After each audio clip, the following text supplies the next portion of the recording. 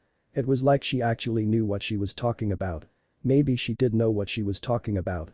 Maybe. Without warning, Hinata rushed from in front of the guard and back to Naruto. Her eyes had that same shine to them. In one last-ditch effort, Hinata had mustered up all the remaining courage and confidence she had and focused it in one action.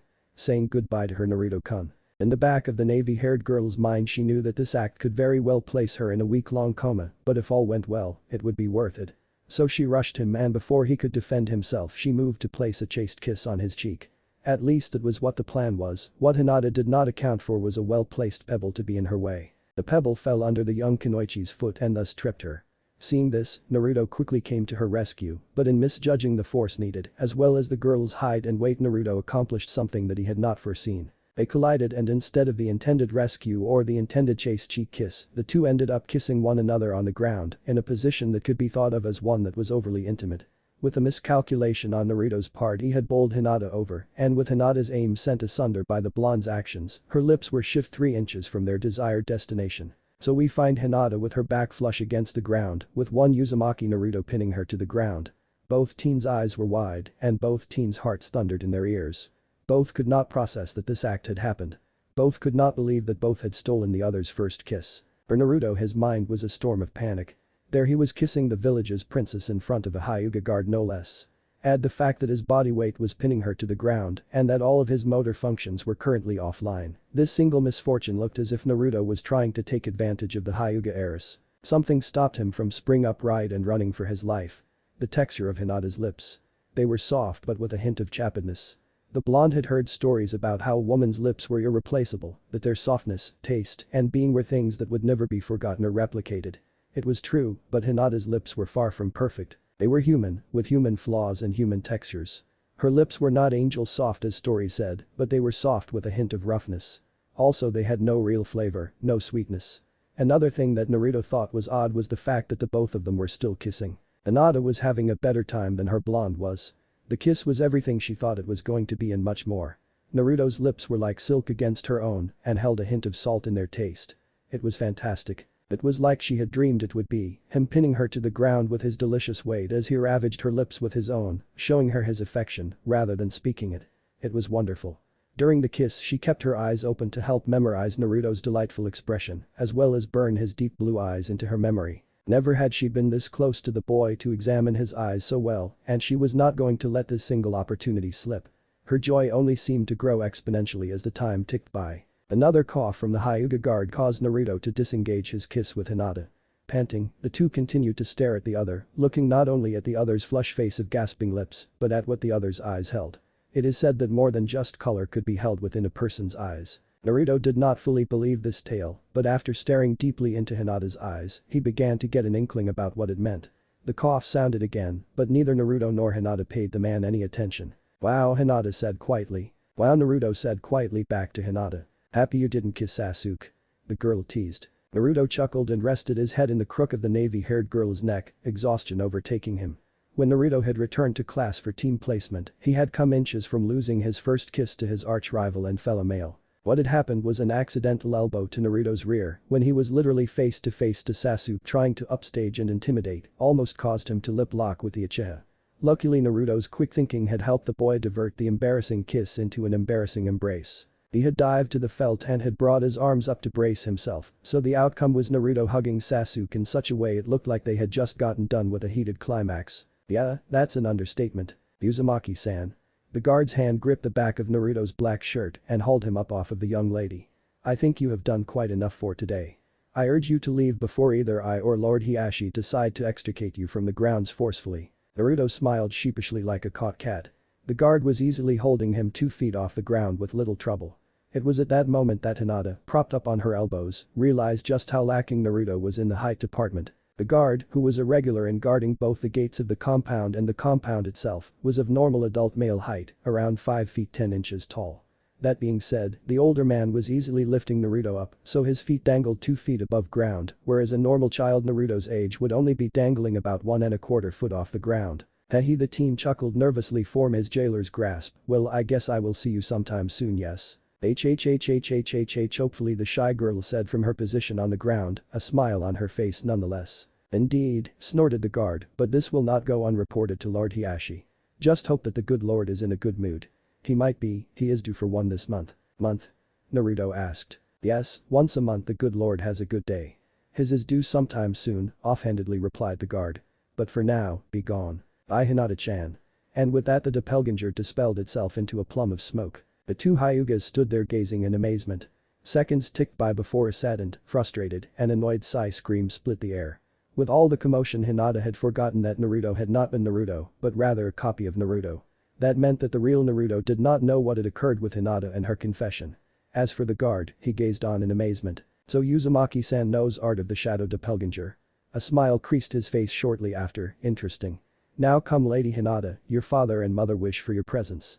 With tear-filled eyes, Hinata nodded reluctantly and followed the strolling guard back to the front gate and into the compound's main lawn. The way that the Hyuga compound was constructed was similar to how the Konoha Public Library was constructed.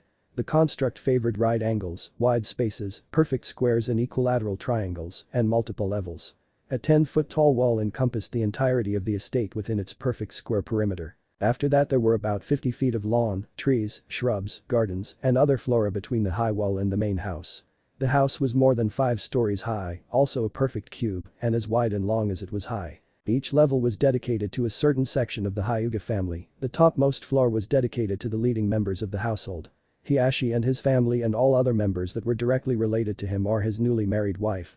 The fourth floor was dedicated to other main branch members, as well as the third. The second and the first floor were used solely to house the branch members of the family. The thought behind the design was that the branch members would be used to defend against attackers and protect the main branch, who were on the higher and harder to reach floors. While the architecture and the tastes of the carpenters and the artisans that had put this one-of-a-kind structure within Konoha's walls, the family that lived within it was far from perfect. Yes, well, the family was one of the most well-educated, cultured, and behaved family in all of Konoha. The beliefs, ideals, practices, and mindsets were far from what the family appeared to be. The complete and utter degradation of the branch family was but one example, and a rather public one at that. Other more subtle, yet equally blasphemes, teachings were hammered into the family members' minds. Do not speak out of turn or against the teachings of the house. Do not love another more than the family arts. Do not show weakness, it can hamper the family. Do not show kindness, it can create openings for the family to be attacked. Do not associate outside the family unless duty-oriented or absolutely necessary. The list was endless. Though Hiashi was born, bred, and molded to be the perfect example of the family, it did not stop him from slowly resenting the family. Maybe resent was not the correct term, maybe pity it or even scoff at it would be more correct. It was not until the death of his late wife Ameki that Hiashi truly began to understand the filth that the Hyugas were drowning in. At the moment Hiashi sat in study looking over the family finances. That was another thing that the family controlled, not only the minds of the obedient brothers and sisters, but also their wages and income. The way that the Hyugas managed money was this.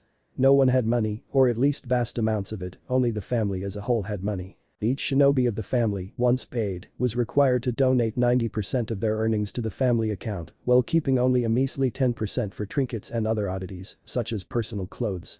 The money, once collected, went into a bank account that only the main branch members or the head members of the branch families could access. By using this strange and uncommon use of collective finances, the main branch was never low on funds. Hiashi sighed heavily. The lower branch families had been complaining due to lack of money. The only thing that could be causing that was the main branch, or rather some of the pompous bigots that thought that the collective accounts of for their use only. This happened ever so often. Some purchase-happy main brancher would go on a shopping spree while encouraging his fellows and take a hefty chunk of the family's nest egg out for everyone. Though this type of selfishness only happened once in a great while, it still gave everyone in the family a large and annoying headache. The Hyuga lord placed the report down back on his study's desk and leaned back in his leather-wrapped chair. Years ago something such as this wouldn't have even fazed Hiashi, but now it was something that needed to be dealt with in due haste. It was hard to believe that in disobeying one of the family's central and unquestioned rules would lead the man called Lord Hyuga to rethink almost everything that he had believed. Speaking of his disobedience, she should be awaking soon. In order to understand Hiashi's disobedience, one must first understand the past of Hiashi. In Hiashi's younger years he only had 3 friends, 2 young girls named Kakir and Ameki, and his twin brother Hisashi. Together the 4 of them were inseparable. They played together, cried together, lived together, loved together, and learned together. Out of the 4 of them, Kakir was the oldest by just a year, while the other 3 were all the same age. Also, all of the children were part of the main branch of the Hyuga family. Kakir was the daughter of the groundskeeper. Like her name suggested, she was a little chaotic when compared to Hyuga standards. The girl loved to start fights, get into trouble, steal, prank, push people's buttons, and have fun. She was everything that the family was not.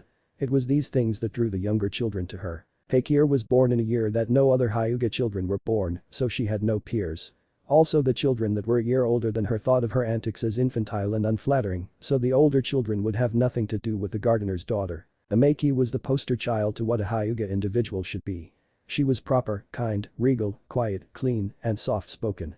But she was not without her faults. She was a caring individual, so much so that she refused to learn any form of lethal combat. She was forced to learn how to defend herself, but that was as far as she was willing to go. The young daughter of the family's chef was the complete polar opposite to her bosom buddy Keikir. They stayed close to one another as they grew up, but once Hiashi's and Hisashi's 10th birthday came around they started to fall into their born roles. Hiashi entered the training procedures of the next head of the Hyuga clan, while Hisashi was drafted into the cadet branch and trained to be his brother's personal bodyguard and body double. Keikir and Ameki never once left either of the boys' side. Even with their training and lessons, the girls always found time once a day to meet up with the two boys to encourage them and uplift them. Hiashi was close to the two girls. They were his closest friends, knower of his darkest secrets and understanding of his dreams. But even the two girls started to see a change in their closest and most loved friend once he started his training for lordship. It was a hidden fact to Hiashi that both Keikir and Ameki loved him with all their heart, but Hiashi was much like Naruto, he did not see their affection. When the adolescent Hiashi finally noticed and acknowledged the two girls' affection, he was met with yet another dilemma. He was forced to choose between his two loves. On one hand he could choose the fiery and unpredictable Keikir. If he did he would forever have to deal with the stares of the other main branch members and their whispers. He knew how the family hated their residential black sheep, and if he were to marry her, she would only be ridiculed more under the pretense of Hiashi pitying the girl and lifting her already strained reputation. On the other hand he could choose the quiet, picture-perfect Ameki. She was what the lady of the Hyuga clan should be, act, and feel, but to Hiashi, it felt like as she was missing something. The decision was mind-numbing. The decision was teeth-rattling. The decision was one that was tearing Hiashi up inside. It reminded him of the semi-perverted harem-based manga he used to read when he was little, but this was far worse. In the end he let his lordship conditioning win out and he chose Ameki. It was the smartest decision at the time. Keikir was not forgotten. She was still Hiashi's and Ameki's closest friend and godmother when Hinata was born. The young Tempest accepted Hiashi's decision and agreed with how he reasoned it. Ameki was how the matriarch that should be portrayed, and the image of the Hyuga clan was one of the most important things to the Hyuga clan. For the next 7 years of Hiashi's and Ameki's marriage was perfection. Hiashi loved Ameki with all of his being, just as a husband should, and Ameki loved Hiashi just as a wife should. 2 years into the couple's marriage Hinata was born. Moments after their little ray of sunshine was born Keikir was labeled godmother. Keikir was ecstatic about having a pseudo-daughter to spoil and spent most of her free time doing so. This was because Hiashi and Ameki were busy with clan matters, and because of the Kyuubi's rampage, the two heads of the Hyuga clan had their plates filled with meetings. 5 years after Hinata's birth Hanabi was brought into the world, but due to bad judgment in the post-delivery management Ameki picked up pneumonia and after 2 weeks of combating the disease, succumbed to the illness. Hiashi was completely and utterly devastated.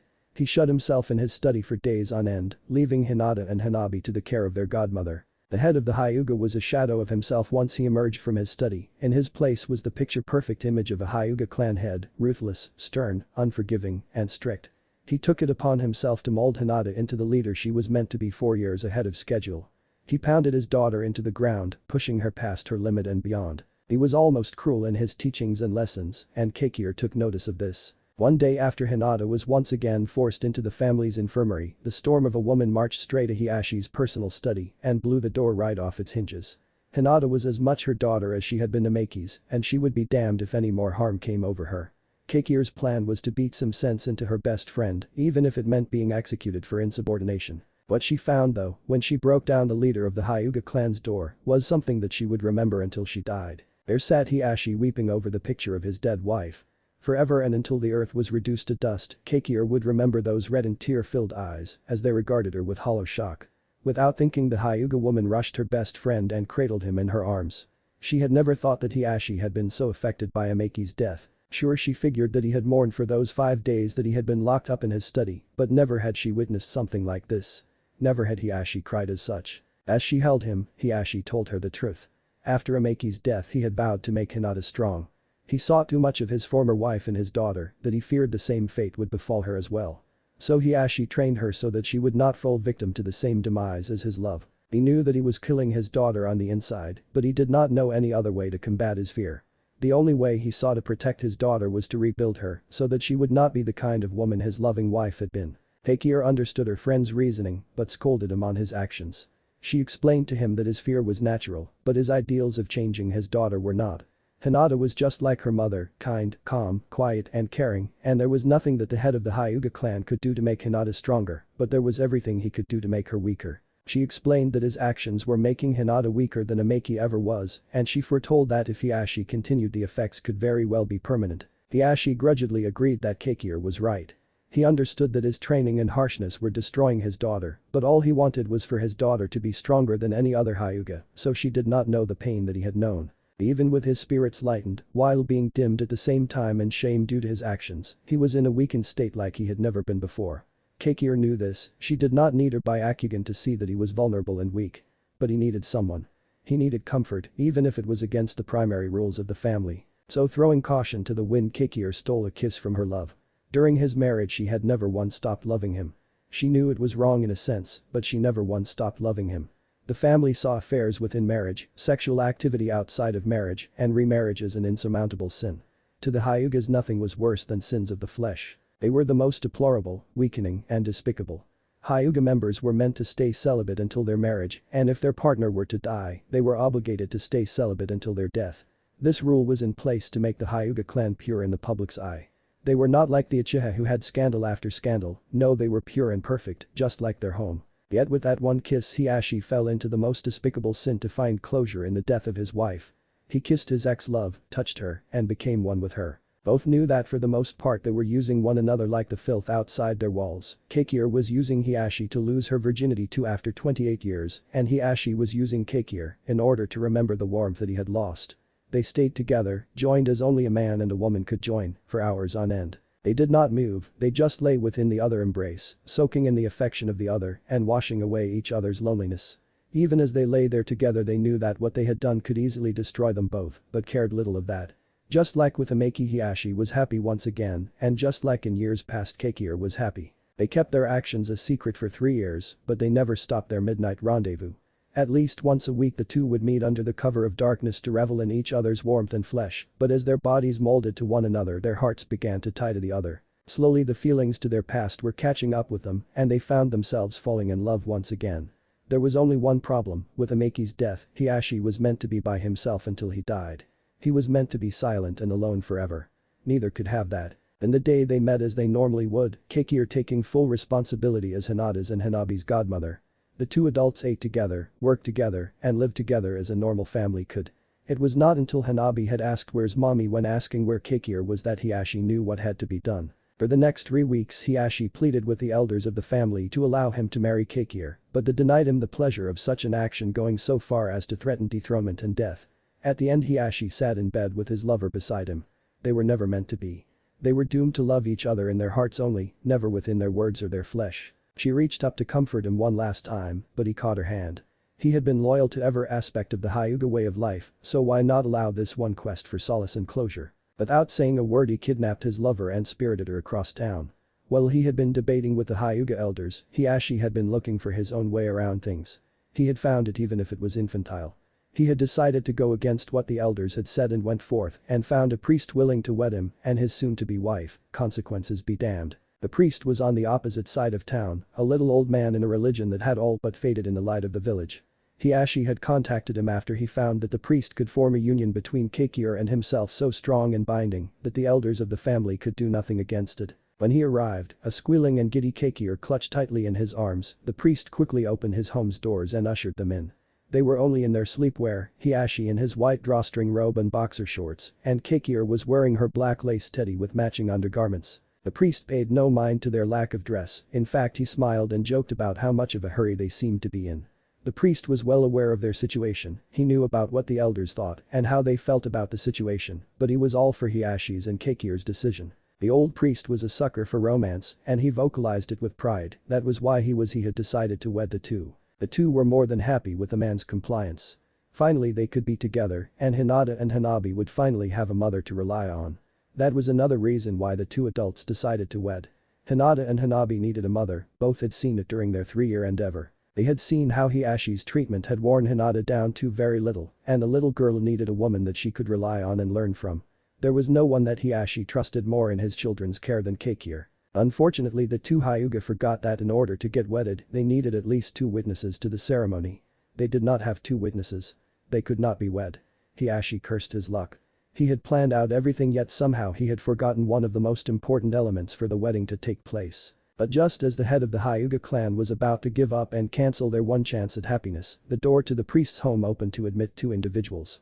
They were Aburame Shibi and Inyazuka Tsume, 2 fellow clan heads and individuals that Hiashi socialized with in frequent years. They said nothing as they took their seats on the priest's vacant couch, and to this very day 5 years after Hiashi and Keikir's wedding, Hiashi never figured out how the 2 clan heads had known of his activity, but he never questioned it. In fact, every moment, whether it be on the street, in a meeting, or during a dinner invitation, he saw them, he sent them a subtle nod of gratitude. Also, right after his wedding, the Hokage had instigated an investigation into the internal workings of the Hyuga clan. The main branch members were interrogated on their treatment of the cadet branch, and some were even imprisoned with their inhuman treatment of their fellow Hyugas. Many of the main branch members tried to fight the Hokage, saying that the Hokage had no right to impose on their traditions or beliefs, but after they were reminded by both the Hokage as well as Hiashi, they were silenced.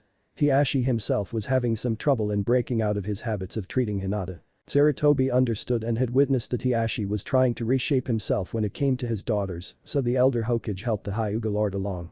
It was Sarutobi coupled with Keikir that helped Hiashi being the mending process with his eldest daughter. The sudden weight on the Hyuga lord's lap knocked him from his reverie.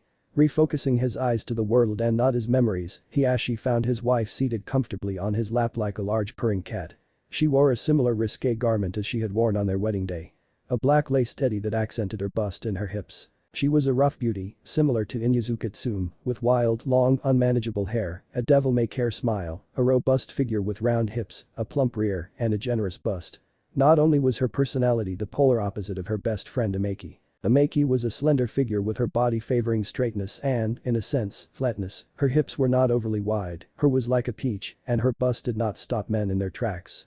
Pin-straight black hair, a pair of angel's lips, and a heart-shaped face were what sold her as a picture-perfect lady of the Hyuga clan. The lord of the Hyuga clan ran his fingers through his wife's hair, causing her to purr in the process. Her pale purple eyes looked up at his and a smile that could only belong to her spilled her lips. It was a smile that hinted mischief and seduction, a normal occurrence for her. She was a wild cat, a renegade, one hell of a wild card.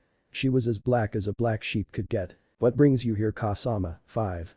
Hiashi asked as he continued to stroke his wife's beautiful hair. She only purred louder and smuggled into his arms. "The bed gets mighty cold when you're not in it." Keikir was a chronic snuggler, especially after one of their love-making sessions. She just loved attaching herself to something when she slept, but it also did not help that she enjoyed wearing every little if nothing at all when she slept. Though Hiashi would never admit it, he thoroughly enjoyed his wife's habits. He didn't reply, but held her closer and buried his nose in her unruly locks. Just as he had loved his first wife with all his heart, he loved Keikir with all his heart. She was fantastic, she was sensual, yet she was tasteful for when she allowed her rambunctious nature to come to light. As he looked down into her eyes, he saw the familiar glint that promised unspeakable hours of love-making. It was a dangerous glint, one that only promised noise and soreness afterwards, on both fronts. Just as Keikir leaned forward to initiate a kiss to get the show started, a rather loud and obnoxious knock rattled the couple. Hiashi sat forward in his chair so quickly that Keikir fell to the floor in an erotic heap of lace and flesh. Sparing one long glance that memorized his wife's form to memory, he shooed her into their bedroom to get presentable. "Enter," he commanded once he saw that his scantily clad wife was out of sight. Sparing the lord and lady of the family several more seconds to become presentable, the front gate's guard, Shin, entered Hiashi's study with a red-eyed Hinata in tow. Hiashi took instant notice to his daughter's saddened look, and instantly he feared the worst. Hinata had become brittle under Hiashi's training, but hopefully in the coming years, he would be to heal her and strengthen her with kindness. "Ah, Hinata-chan," he tried his best to keep his voice upbeat and soothing, "it's good to see you home. Where have you been for so long?" What Hiashi noticed before his daughter began her report was that Shin was still standing by the door. This could only mean that he had something to add to Hinata's report. He quietly filed that away as he focused on his daughter's tale. Taking deep calming breaths, Hinata prepared herself for her report. She had anticipated this as she and Shin had trekked up to Hiashi's office. While they walked, she sorted through the day's events and decided on what she should tell her father and what she strategically sidestep. With her mental preparations complete, she eased herself into her report. "Since today was my day off of my shinobi duties, I decided to take some time and go purchase some cinnamon rolls from the baker.